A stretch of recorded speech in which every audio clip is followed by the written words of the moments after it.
Welcome friends, કેમ છો વિદ્યાર્થી મિત્રો? આપ સૌ મજામાં હશો. આપણે આ વિડીયોની અંદર ધોરણ 9 ગણિત પ્રકરણ નંબર 1 સ્વાધ્યાય 1.4 જેમાં આપણે પ્રશ્ન નંબર 1 અથવા દાખલા નંબર 1 બરાબર શીખવાના છીએ. તો આ વિડીયોની અંદર આપણે દાખલા નંબર 1, 2 અને 5 જે આપણા માટે જરૂરી છે, 3 દાખલા આપણે શીખવાના છે. તો ધ્યાનપૂર્વક શીખજો, વિડીયોને ધ્યાનથી જોજો. ગમે તો લાઈક કરજો, તમારા મિત્રો જોડે શેર કરજો. ચેનલ પર નવા હોય, ચેનલને હજુ સુધી સબસ્ક્રાઈબ ન કરી હોય તો સબસ્ક્રાઈબ કરી બાજુના બેલ આઇકોનને પ્રેસ કરજો. તો દાખલા નંબર 1માં આપણે ઘણી બધી સંખ્યાઓ આપેલી છે ને એ આપણે કહેવાનું છે કે સમય છે કે અસમય. તેમાં આપણે 2 - વર્ગમૂળમાં 5 2 - વર્ગમૂળમાં 5 તો આનો આપણે જવાબ લખી શકીએ કે આપેલ સંખ્યા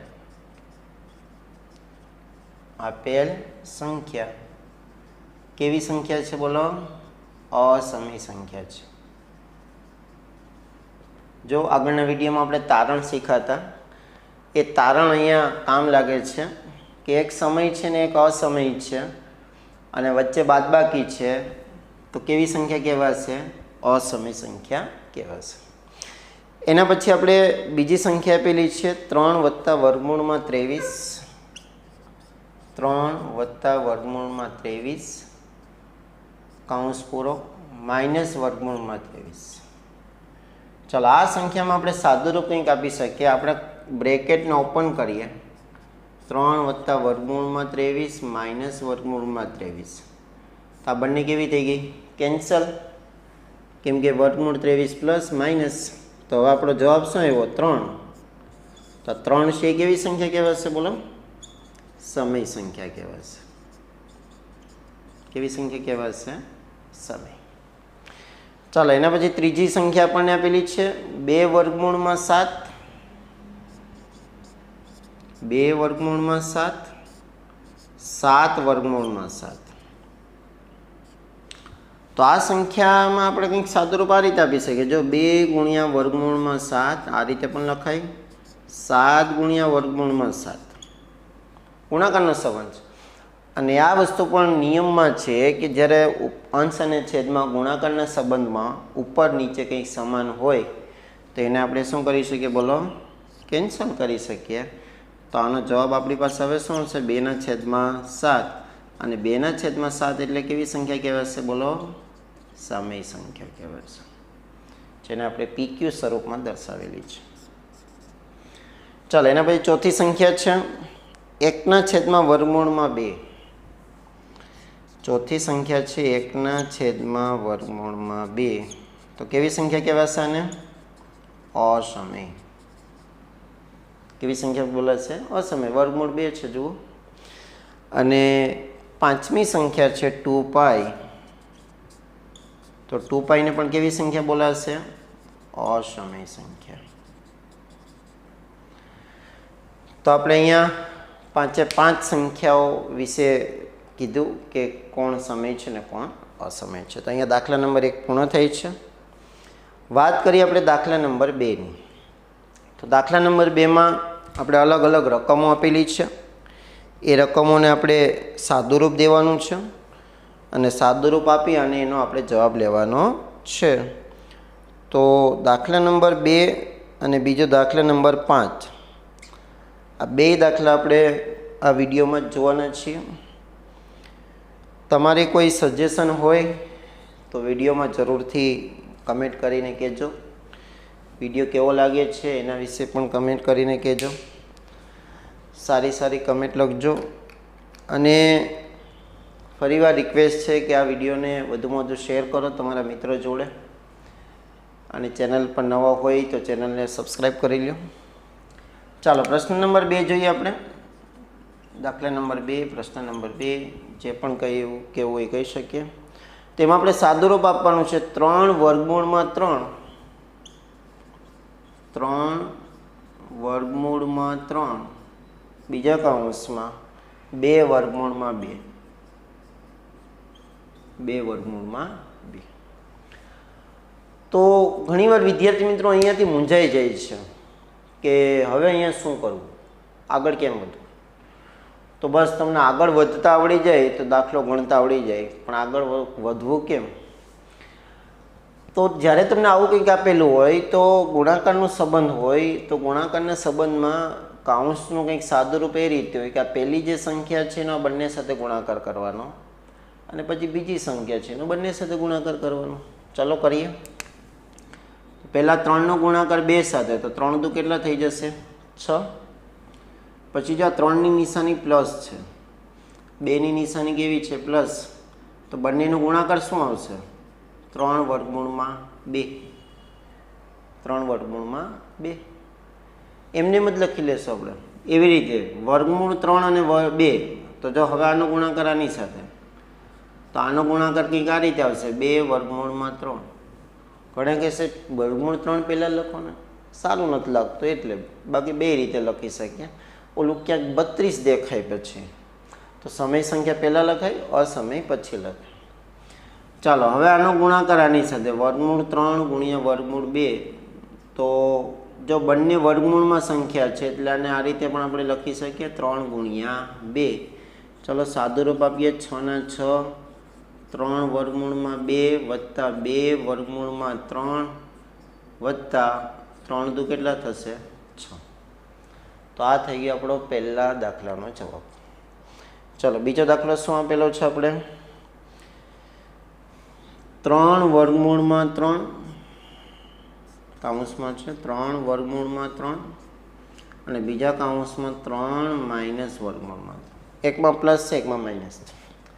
તો આવો આપણે આગળના વિડીયોમાં નિત્ય સમજાયો તો એના આધારે છે. એકમાં પ્લસ છે ને એકમાં કેવું છે? માઇનસ. તો જો અહીંયા હું સૂત્ર પણ લખી દઉં, a plus b a minus b is equal to a square minus b square. તો આ થઈ ગયો આપણો a, આ થઈ ગયો આપણો બી. તો જો બંનેમાં સમાન જ છે પણ ખાલી નિશાનીઓમાં ફરક છે. તો આનું સાદુરૂપ કંઈક આપણે આ રીતે આપી શકીએ. તો આ રીતે એટલે કે a નો વર્ગ એટલે કોનો વર્ગ થશે? 3નો વર્ગ માઇનસ b નો વર્ગ એટલે કોનો વર્ગ થશે? વર્ગમૂળ 3નો વર્ગ. ચાલો 3નો વર્ગ કેટલો થશે?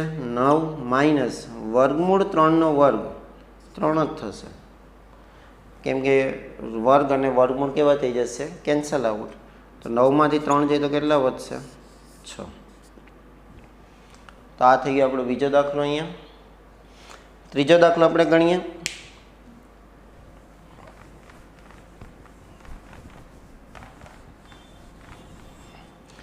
ત્રીજા દાખલાની રકમ આપેલી છે વર્ગમૂળ 5 કાઉન્સમાં વર્ગમૂળ 5 વત્તા વર્ગમૂળ 2 આખા કાઉન્સનો વર્ગ. તો જુઓ આપણે અહીંયા આ સૂત્રનો ઉપયોગ કરવાનો છે. કયા?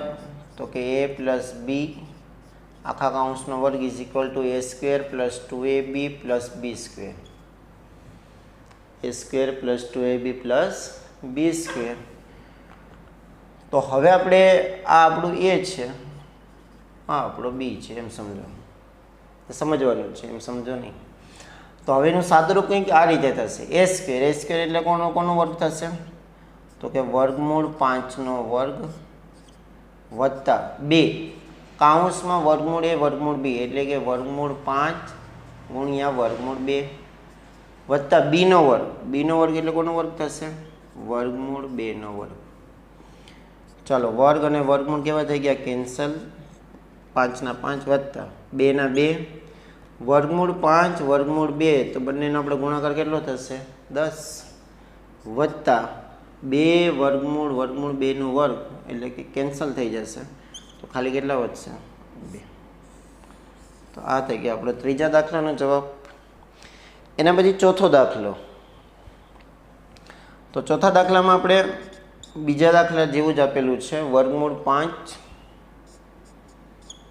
માઇનસ વર્ગમૂળ 2 બીજા કાઉન્સમાં વર્ગમૂળ 5 વત્તા વર્ગમૂળ 2.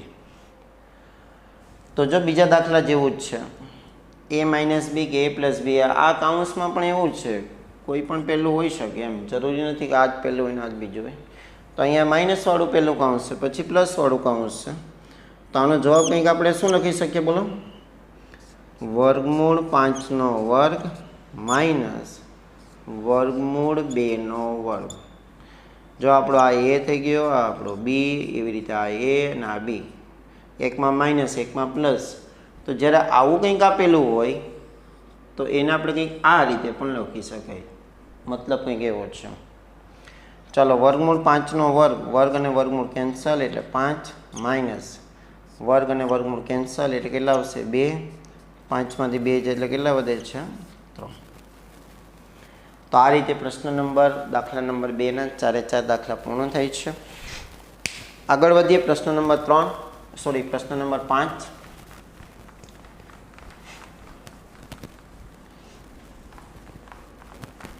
પ્રશ્ન નંબર 5માં પણ કંઈક આપણે છેદનું સમયીકરણ કરવાનું છે, બરાબર? તો એ દાખલામાં કઈ રીતે છે? દાખલા નંબર 5માં તો આ પણ પરીક્ષાઓમાં પૂછાયેલા છે કે 1/7 છેદનું સમયીકરણ. તો જો શબ્દ ઉપર આપણે ધ્યાન આપીએ, છેદ હોય ને એનું સમયીકરણ કરવાનું, એટલે કે છેદને સમય સંખ્યા બનાવવાની બનતી હોય તો, ને બનશે જ મોટા ભાગે. તો આની બનાવવા માટેની પ્રોસેસ શું છે? તો જો આ વર્ગમૂળ 7 છે એને મારે છેદને સમય સંખ્યા બનાવે વર્ગમૂળ 7ને, તો મારે વર્ગમૂળ 7 વડે એનો ગુણાકાર કરવો પડે. તો વર્ગમૂળ 7 ગુણ્યા વર્ગમૂળ 7 તો શું થશે? વર્ગમૂળ 7નો સ્ક્વેર, વર્ગ અને વર્ગમૂળ કેન્સલ, તો કેટલા વધ્યા? 7. તો બોલો, આ 7 આપણી સમય સંખ્યા બની ગઈ? યસ. તો આવું જ કંઈક કરવાનું છે આપણે. તો આગળના સ્ટેપમાં આપણે પહેલું કામ શું કરવાનું? તો કે અહીંયા જે સંખ્યા આપેલી હોય ને એને ગુણાકારમાં આપણે લઈ લેવાની પાછી છેદ.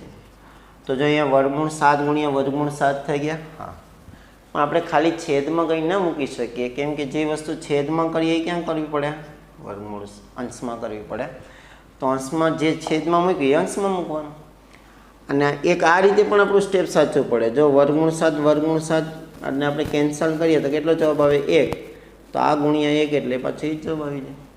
અને આવું આપણે ગણિતમાં ખાસ ખ્યાલ રાખવાનો કે નેક્સ્ટ સ્ટેપમાં જે વસ્તુ કરીએ એનાથી ઉપરના સ્ટેપને કંઈ ફરક પડવો જોઈએ નહીં. ચાલો, સાદુરૂપ આપીએ ગુણાકાર અંશનો અંશ સાથે. તો 1 ગુણ્યા વર્ગમૂળ 7 એટલે વર્ગમૂળ 7, અને વર્ગમૂળ 7 ગુણ્યા વર્ગમૂળ 7 તો વર્ગમૂળ 7નો શું થશે? વર્ગ. વર્ગ અને વર્ગમૂળ કેવા થઈ ગયા? કેન્સલ. તો હવે આપણી પાસે જવાબ આવ્યો વર્ગમૂળ 7/7. તો આ આપણો જવાબ. તો બસ આને જ કહેવાય છે છેદનું સમયીકરણ. તો છેદ નીચેની સંખ્યા, તેની કંઈક પદ્ધતિ છે કઈ રીતે કરવું એ, કેમ કે ગણિતમાં નિયમ પ્રમાણે પદ્ધતિ ચાલતી હોય છે આગળ. ચાલો, એમાં બીજો દાખલો જોઈએ આપણે. તો બીજો દાખલો આપણે આપેલો છે 1/7 વર્ગમૂળ 7 માઇનસ વર્ગમૂળ 6. ચાલો, હવે આનું સમીકરણ કરવું છે. તો અહીંયા જે વસ્તુ આપણે કરવાની છે કે જેમ આપણે અહીંયા કરી હતી, વર્ગમૂળ 7 ગુણ્યા વર્ગમૂળ 7 કરે, તો બસ આ વસ્તુને આપણે ફરીવાર ગુણાકારમાં લેવાની. પણ ગુણાકારમાં લેશું, પણ એક શરતે નિશાની બદલાવી નાખશું, જેથી કરીને આપણે જે આ સૂત્ર હતું a minus b a plus b, એ નિયમ પ્રમાણે a² માઇનસ b² થાય એટલે આપણે સમય સંખ્યા મળી જાય. ચાલો, તો આગળના સ્ટેપમાં આપણે શું કરશું? 1/7 વર્ગમૂળમાં 7 માઇનસ વર્ગમૂળમાં 6 ગુણ્યા આ જે છેદમાં સંખ્યા આપેલી હોય એને ફરીવાર ગુણાકારમાં લઈ લેવાની, વર્ગમૂળ 7 વર્ગમૂળ 6. પણ અહીંયા આપણે કઈ નિશાની કરશું? પ્લસની. એટલે તમને હવે કંઈક આઈડિયા આવતો હશે કે અહીંયા a minus b a plus b, એટલે પછી આપણે આગળ સમય સંખ્યા મળી જશે. પણ મિત્રો, આ જે સંખ્યા છે છેદમાં જ ન મૂકવાની હોય, ક્યાં મૂકવાની હોય છે? અંશમાં પણ મૂકવાની હોય, તો જ આપણું આગળનું સ્ટેપ મળી શકે, બાકી ન મળે. ચાલો, હવે તો દાખલો ઇઝી થઈ ગયો. 1 ગુણ્યા વર્ગમૂળમાં 7 વત્તા વર્ગમૂળમાં 6 એટલે એને એ જ મળે. ગુણાકારમાં એક સાથે સંખ્યા એને એ જ મળે. હા, હવે આપણે જે આ છેદમાં જે વસ્તુ કરેલી હતી મેજિક, એ મેજિકનો આપણે ફાયદો એ થશે કે હવેનો જે છેદ મળશે ને સાદુરૂપ આપતા, એ કેવો થશે? સમય સંખ્યા થઈ જશે. કઈ રીતે? તો જો a minus b a plus b, તો શું થશે આપણું સાદુરૂપ સૂત્ર પ્રમાણે? વર્ગમૂળ 7નો વર્ગ અને વર્ગમૂળ 6નો વર્ગ. ચાલો આગળ વધીએ. વર્ગમૂળ 7 વત્તા વર્ગમૂળ 6. ચાલો વર્ગ અને વર્ગમૂળ કેન્સલ, તો કેટલા મળ્યા? 7 માઇનસ વર્ગ અને વર્ગમૂળ કેન્સલ, તો કેટલા મળ્યા? 6. ચાલો તો વર્ગમૂળ 7 વત્તા વર્ગમૂળ 6, 7 માઇનસ 6 એટલે કેટલા મળે છે આપણને? 1. હવે 1 લખવાની જરૂર નથી, બરાબર? તો એને આપણે આ રીતે પણ ખાલી જવાબ લખી શકીએ, વર્ગમૂળ 7 વત્તા વર્ગમૂળ 6. ચાલો આગળના હજી 2 દાખલા બાકી છે. તો ત્રીજો દાખલો છે આપણો 1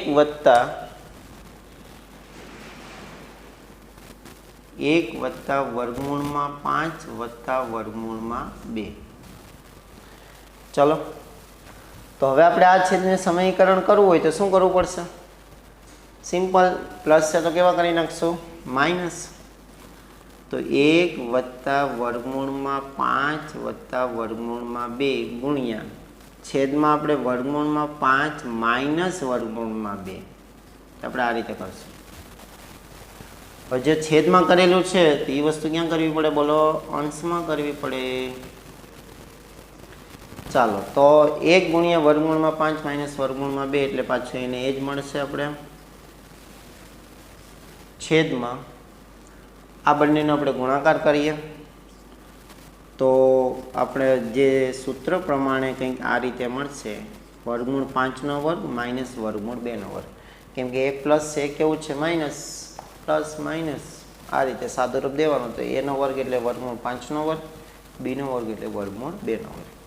ચાલો સાદુરૂપ આપીએ તો અંશમાં તો હવે આપણાથી કંઈ થશે નહીં. કોઈ 3 ના કરી ના નાખે કે 5માંથી 2 જાય એટલે 3, એવું નહીં થાય. ચાલો 5 વર્ગ અને વર્ગમૂળ કેવા થઈ ગયા? કેન્સલ. વર્ગ અને વર્ગમૂળ કેન્સલ, તો 5 માઇનસ 2, તો 5 માઇનસ 2 એટલે કેટલા મળશે? 3. તો આ રીતે આપણા 3 દાખલા પૂર્ણ થયા. ચોથો દાખલો છે આપણો. ચોથા દાખલામાં આપણે આપેલું છે 1ના છેદમાં વર્ગમૂળમાં 7 માઇનસ 2. ચાલો જોતા રહેજો. 1ના છેદમાં વર્ગમૂળમાં 7 માઇનસ 2 ગુણ્યા, તો છેદમાં આપણે શું કરશું? વર્ગમૂળમાં 7 વત્તા 2. અને જે વસ્તુ છેદમાં કરીએ ક્યાં કરવાની? અંશમાં કરવાની. આ રીતે આપણે યાદ રાખશું. ચાલો તો 1 ગુણ્યા એ આગળની સંખ્યા છે એટલે એને એ જ મળશે. Is equal to upon two plus minus, બરાબર? તો આ સૂત્ર તમારે ખાસ ધ્યાનમાં રાખવા પડશે. ઘણી જગ્યાએ ઉપયોગી થશે, બીજા વિષયોમાં પણ આગળ જો અભ્યાસ કરશો ત્યારે. હા, તો આપણે વર્ગમૂળ 7નો વર્ગ માઇનસ 2નો વર્ગ. ચાલો અંશમાં શું છે? વર્ગમૂળ 7 વત્તા 2. વર્ગ અને વર્ગમૂળ કેન્સલ એટલે 7 માઇનસના માઇનસ, 2નો વર્ગ કેટલો થશે? 4. તો આપણો જવાબ આવે છે વર્ગમૂળ 7 વત્તા 2 અપોન 3. તો અહીં આપણે સ્વાધ્યાય પોઈન્ટ 4 કમ્પ્લીટ કરીએ છીએ. તમને વિડીયો કેવો લાગ્યો કમેન્ટ કરીને જરૂર જણાવજો. વિડીયો સારો લાગ્યો હોય તો લાઈક કરો, શેર કરો, અને જો ચેનલ પર નવા હોય તો આપણી ચેનલને સબસ્ક્રાઈબ કરી બાજુના બેલ આઇકોનને પ્રેસ કરો. Thank you very much.